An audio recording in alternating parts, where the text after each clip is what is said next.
Herb. Herb is a plant.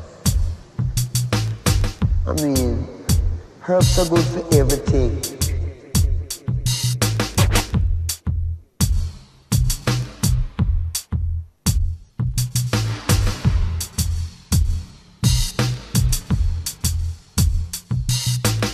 Herb.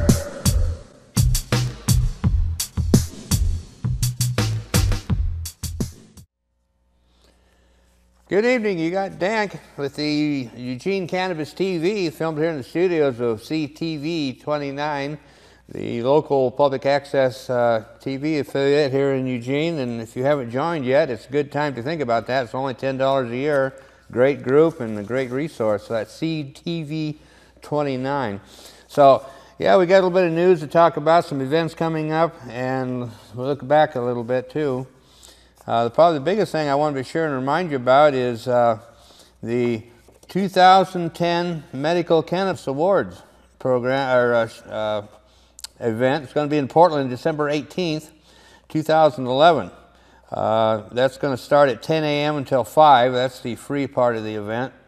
And then at 6 to 9 is the awards banquet. Now what this is it's the Medical Cannabis Awards. In other words, it's a cup. It's a medical cup for medical marijuana. And the neat thing about this is that part of the judge criteria is they're actually rating each strain on how it affects pain or nausea and the other type of things that medical marijuana people are taking medical marijuana for.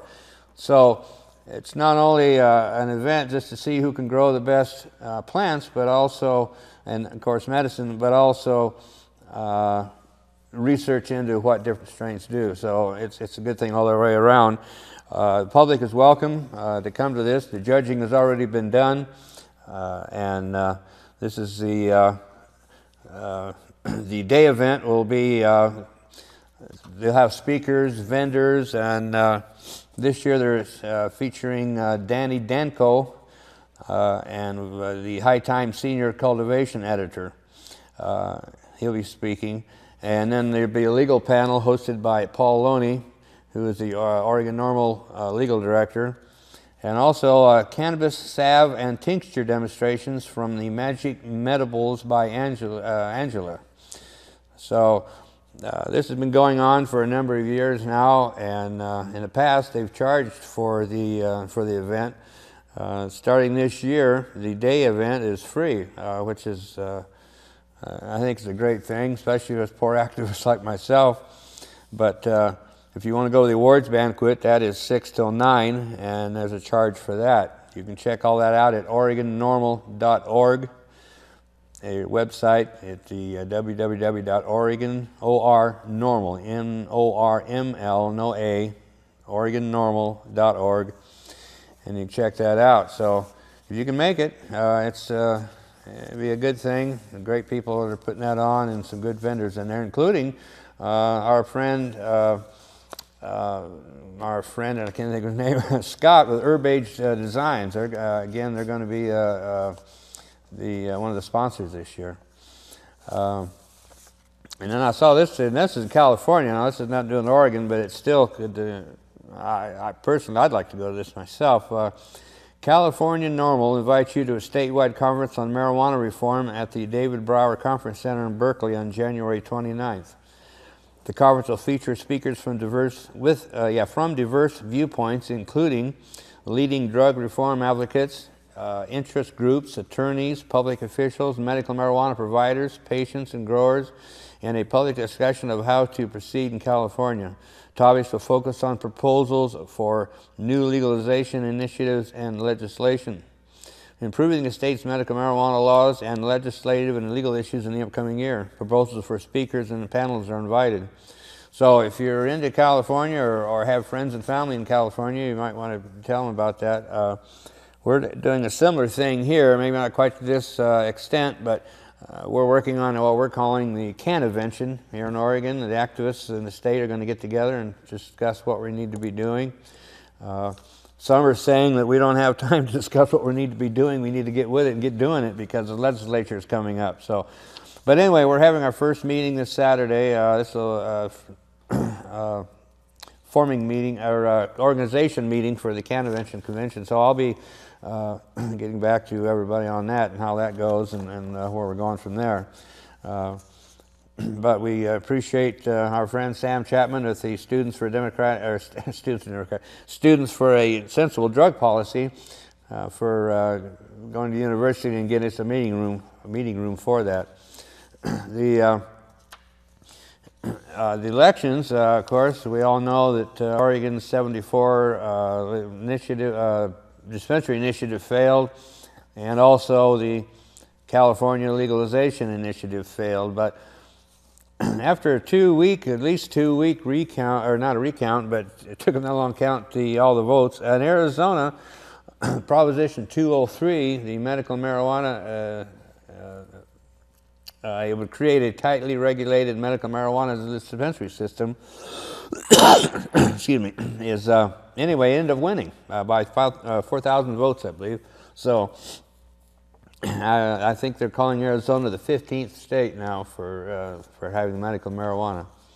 There was a local T-shirt vendor here in town that used to put out a T-shirt with a map on it, which with each marijuana symbol in the medical marijuana symbol in each state that had the law, and across the bottom it said "fill in the blank." So we're getting there. We're up to 15. So and I think somebody was saying that if we get up to 23, then it goes national automatically. I believe was what I understood. But so anyway, we're moving forward, and some are saying. In fact, I just read recently somebody was saying that they thought that we need to just get away from medical marijuana and not start looking at legalization now. That we just need to move forward. So that's the controversy that goes on and on. And if you're here local, you need to send a note to us. We'll send you the brochure for cannabis information here in this local area. Just Say No. It's our pamphlet we put together that shows where the local resources are for medical marijuana patients, organizations that are helping patients. If you know that somebody might want a medical marijuana card, we've got groups here that they can go to and go to their clinics. We got the website here for forms and instructions. If you're a card holder now and you want to change something on your card, like a grower or a caregiver, this is the website where you can download the forms. There's no charge for that. And I always like to remind patients, every patient should have a caregiver or not, and it should be somebody separate from the current grower or patient. It should be a third person. Excuse me. The reason for that is because it gives a third person, protection where they can possess and help the patient. Because if you have the patient, they're covered by being a patient. The grower is covered because they're the grower. So that's why if you put these two people on, it's redundant. It should be a separate person, family member or friend. Excuse me. They could help the patient transport either medicine or plants. So it's real important. If you have any questions on that, again, get a hold of us through our email addresses that you'll see. Real quick, I want to run through, I read this once before, but it's so important I want to read it again. This is 10 lessons learned from marijuana election defeats. This is written by Russ Bellville. He's the NORML outreach coordinator of National NORML. He's written some great things. He has one of the best legalization arguments I think I've ever seen. Very well written and explains itself quite well. And so the 10 points he points out is we must explicitly protect medical marijuana rights. So we definitely don't want to be moving backwards as we try to make progress. So we've got to protect medical marijuana rights. We must remember, it's number 2, we must remember that people 18 to 25 are our biggest group of stakeholders, and we cannot over-penalize them to appease our opponents. However, I like to add to that we still need to go with 21 and above on legalization, because if you try to go for 18, we all could probably agree that 18 people should be able to smoke, but 21-year-olds, it's already pushing the envelope trying to get legalization. If we try to go to 18 also, Oregon tried it twice, 86 and 88, and failed. Alaska tried it once and failed. You've got to go with 21 and above. But anyway, number 3, we must find a way to integrate the current illegal growers into a new legalized market. The results already we're seeing in California, Northern California. The prices are down, and growers are having trouble selling their products because of the way things are going. Number 4, we cannot win until people are more scared of prohibition than they are of legalization. That's a great point. Number 6, we must be realistic about what legalization can and cannot accomplish. Number 7, legalize first, then deal with the drug testing issue. And that's another good point, because nobody's against drug testing more than I am, or even as Russ is, as he goes on and talks about it. But at the same time, we've got to get it legalized, and then we can fight the drug testing issue. Right now, they can argue that it's an illegal drug they're testing for, and you have much argument against that. Number 5, we must stop painting the marijuana as a bad thing that needs to be controlled. He goes on to say, we did a great job with exposing the racially disappropriate nature of marijuana law enforcement. We've shown how much money is spent enforcing marijuana laws and how the cost of doing so is diverting police resources. We've illustrated the violent nature of the drug trade, particularly in Mexico. None of that really matters, though, until we honestly address the social disapproval of smoking pot. It reminds me of that symbol that I have here, and actually it's in the pamphlet, the pot pride. It's a pot leaf with a little bubble underneath it, a circle underneath it with the equal sign. Nothing to be ashamed of being a cannabis user. We need our rights. This is any other group needs their rights. So that was, let's see, we got out of sequence. Oh, I see 5 and 7. Yeah. And number 8, you can't treat it like alcohol unless you can test for it like alcohol at the roadside. We often use the phrase treat it like alcohol to get through to voters with little knowledge of marijuana. Indeed, if they were educated, they'd realize treating cannabis like alcohol is an insult to cannabis. But every time we do, we activate many long-held frames about alcohol, and one of them is drunk drivers are on the roads. So the stone driver scare is one of the few effective bits of rhetoric our opponents have left, along with what about the children? So that's another thing that we've got to address and keep in mind. Commercialization must be handled with consistent statewide regulation. Again, that's self-explanatory. And number 10, medical marijuana has reached its peak and is now explicitly linked to legalization. So those that say that we can't legalize, excuse me, because that would jeopardize the other movement,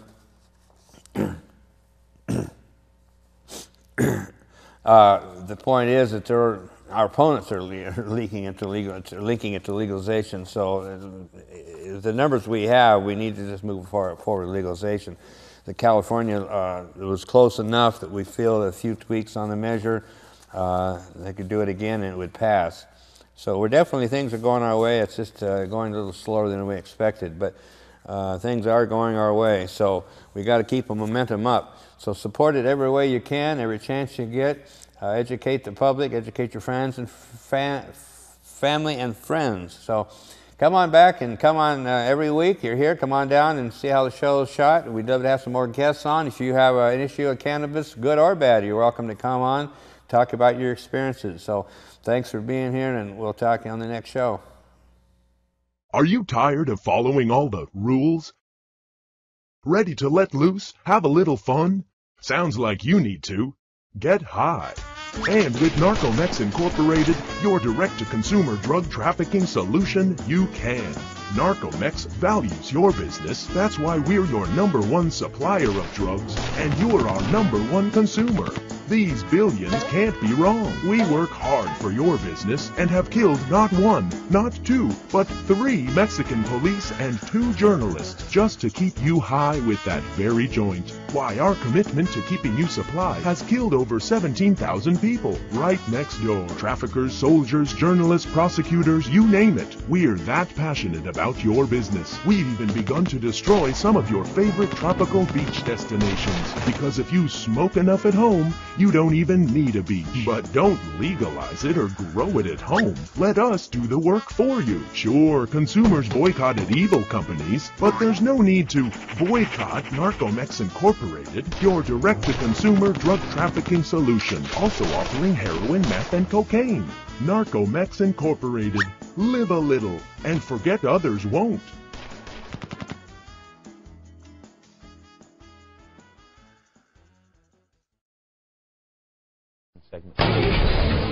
All right, back with one of the most hotly debated issues in America today, the fight to legalize marijuana. A new Reuters poll in California now showing 53% opposing what is referred to as Prop 19, the ballot initiative to legalize marijuana in that state. Supporters of legalization say it would save money on things like enforcement and incarceration, would also generate a lot of tax revenue for a state that could use it.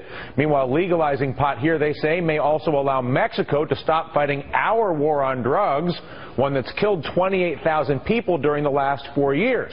Bear in mind, marijuana, Mexico's biggest agricultural export, accounting for 60% of the profits for those cartels. And our next guest, an advocate for Prop 19 and measures like it, Gary Johnson, the former governor of New Mexico and honorary chairman of the Our America Initiative. Nice to have you back with us. And you know what, Dylan, you said it all. You absolutely said it all. And looking at the latest poll, 53%. Let's say the vote turns out 53 to 47 against legalizing marijuana. Well, that's 53% of the population saying to 47% of the population, you belong in jail for your activity. That's bad law. If you were to look at the best argument that you have for legalization, looking at the myriad of things that exist from incarceration to the drug war, what do you think is the most compelling argument that you would give to somebody in the 53% from somebody in the 47%? Well, just very quickly, half of what we spend on law enforcement, half of what we spend on the courts, and half of what we spend on the prisons is drug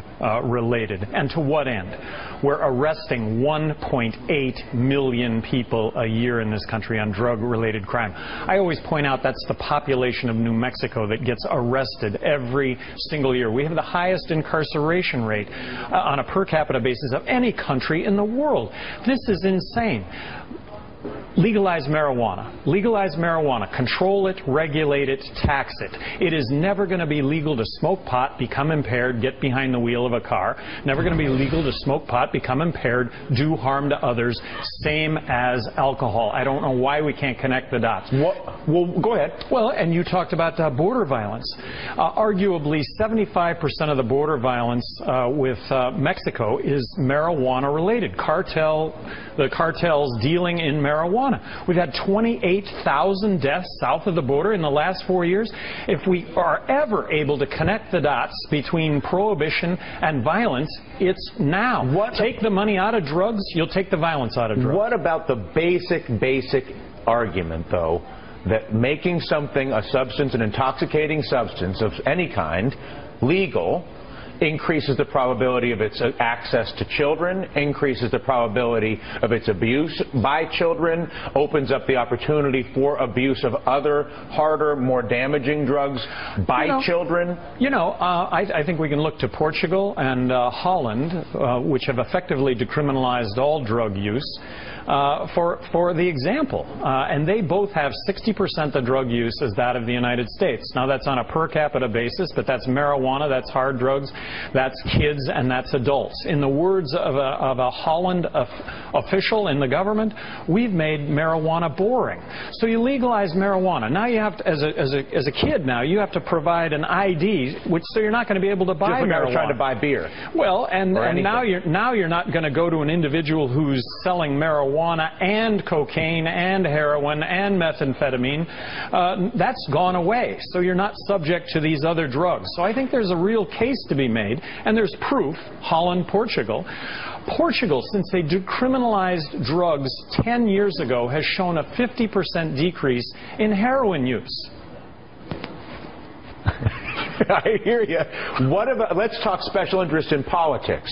There's an argument that, well, people say, well, why wouldn't they do this? And they say, well, hang on. The beverage companies and Anheuser-Busch and the alcohol makers are in there lobbying, saying you better not legalize marijuana because it will hurt beer demand. You know, I don't see it. There's all the, do you buy that? No, I don't. I don't. And not that there haven't been contributions made by individual businesses, but I don't buy it as a whole at all. So as I wrap this, the primary barrier to legalization, as you see it? Politicians, period. In the entire universe, when you have 45% of the population supporting the legalization of marijuana, that's statistically nationwide, why isn't that amongst the universe of politicians, why aren't there 20% supporting this when in fact there are zero?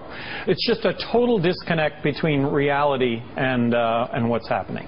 It sounds like many things that we talk about on the show, actually, Gary. It's a pleasure. But never will you see the disconnect with public policy and drugs. Yeah. Nowhere does the disconnect so great. It's a pleasure. Thank you. Nice to see you. Gary Johnson, former New Mexico governor. Up next here, a huge decision from Bank of America stopping sales of foreclosed homes in all 50 states. Hello and welcome to the MPP Insider. I'm Mike Mino. We got a lot of news to catch you up on, so let's start it off with In the News. As I'm sure you all know by now, 3 of the 4 marijuana initiatives that were on the ballot on Election Day have failed. Prop 19 in California, Measure 13 in South Dakota, and Measure 74 in Oregon were all rejected by voters. But there is still one, Proposition 203 in Arizona, a medical marijuana measure backed by MPP that still has a chance of winning. In fact, as I'm saying this, they are still counting provisional ballots in Arizona. We are now down about 1,500 votes with tens of thousands of more still left to be counted. We thought we were going to have some final results today to report to you, but it seems like it might be early next week. Keep your fingers crossed, hold out hope. We have a good feeling about these provisional ballots coming in. If we get enough votes, Arizona is going to become the 15th state to pass medical marijuana. So a potentially late but still welcomed victory coming ahead, hopefully. Hopefully, keep your fingers crossed. Another thing to update you on is the case in Michigan where Joe Cassius, the Michigan Walmart employee who was wrongfully fired for being a legal medical marijuana patient, today is his first day in court. He's being represented by the ACLU, and they are alleging that he was wrongfully fired because he was using a state legal doctor-recommended medicine. Walmart, as many of you know, fired him after a routine drug screen where he tested positive for marijuana. We're going to be following that case very closely, so stay tuned to the blog.mpp.org. And now what I want to do a little bit is give a little bit of a silver lining for those initiatives that we mentioned that failed, because there still were good results, especially with Prop 19 in California, the measure that would have made marijuana legal for all adults and actually garnered more votes for marijuana legalization than any other measure to come before it. It got 46% of the vote. The previous record was 44% in Nevada in 2006. And here's one way we're framing this to people, because it really puts it in perspective. You know, there was a lot of momentum building up, and it is disappointing to see it lose, but keep these 2 facts in mind. Number 1, the Prop 19 campaign spent about $4 million total on its campaign, where the Republican candidate for governor, Meg Whitman, spent about $140 million. And guess who got more votes? That's right, Prop 19. Meg Whitman lost, and Prop 19 actually got more votes. So that just shows how much support there is behind this issue, even when the campaign coffers are relatively small. On a huge statewide race like California, it's really important. The other thing is a poll came out after Prop 19 showing that a majority of adults in California still think marijuana should be legal. Even people who voted against Proposition 19 and had some problems with the initiative think marijuana should be legal in California. And in fact, 44% think it is inevitable that marijuana will be legal. And this is the one I really love. If young voters had turned out in the numbers they typically do during a presidential election year like 2012, Proposition 19 would have been in a statistical tie with about 49% voting yes to 51% voting no. So these are huge signs going forward, not only of our progress nationally, but as we look to 2012, which MPP is doing more and more, when there's going to be a presidential election, when there's going to be young voters coming out to the ballot, when the demographics will be more in our favor. We think we have a real chance of victory with tax and regulate initiatives in states like California and Colorado. And we're also hoping to push medical marijuana initiatives in several more states then as well. So, you know, always moving forward, remaining vigilant, keeping in mind that the demographics long-term are in our favor. Support nationally is rising, opposition nationally is declining, so good things to look forward to. You can read about all the latest developments, as always, on our blog, blog.mpp.org. You can check us out at Facebook and Twitter. And I think that's going to do it for us here on the MPP Insider. As always, I'm Mike Mino. Thank you for watching.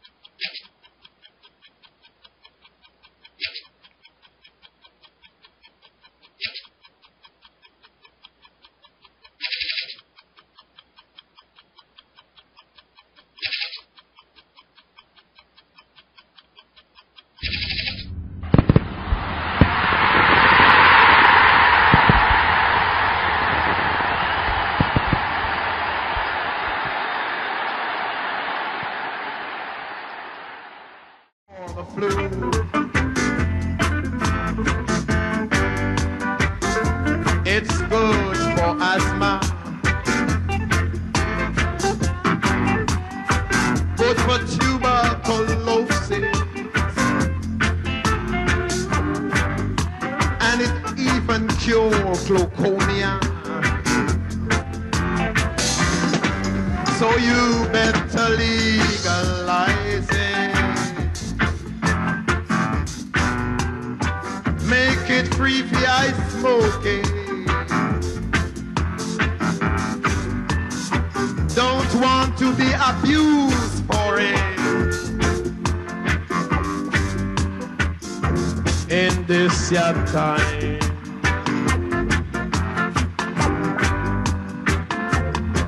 birds eat it,